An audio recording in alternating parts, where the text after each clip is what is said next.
যাদের বাসায় জানাশোনার মতো ছোটো বাবু আছে তারা তো নিশ্চয়ই এই সমস্যাগুলো এর আগেও ফেস করেছেন। আমি এটা প্রতিনিয়ত ফেস করি যে ওর জন্য দেখা যায় যে বাইরে থেকে যদি কোনো খেলনা আনা হয় সেটা কোনোভাবেই সে এভাবে চলতে দিবে না, সে হাতে নিয়ে ঘুরবে, এটার পিছনে পিছনে ঘুরবে। আর গাড়ি তোর বরাবরই অনেক পছন্দ, এই যে সেই স্প্রিং গাড়িগুলোকে সে এভাবে অটো চালায়। তো এইভাবে যদি চালায় তাহলে তো স্প্রিং অনেক সময় কেটে যায়। তো এই যে দেখেন আপনাদের জানেশা বুড়ি এটার সাথে সাথে দৌড় দিবে, এটা নিয়ে নিয়ে ঘুরবে, এভাবেই হাঁটবে।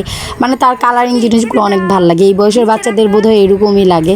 তো জানেশাও তার ব্যতিক্রম নয়, কিন্তু আলহামদুলিল্লাহ সে এরকম গাড়িগুলো নিয়ে অনেক মজা করে। এই যে এই পর্যায়ে সে শুয়ে পড়ছে, যে দেখেন এরপরে গাড়ির পিছনে এভাবে করে দৌড়াচ্ছে।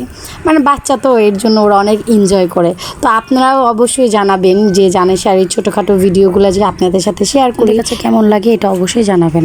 আসো ছাড়ো ছাড়ো ছাড়ো ছাড়ো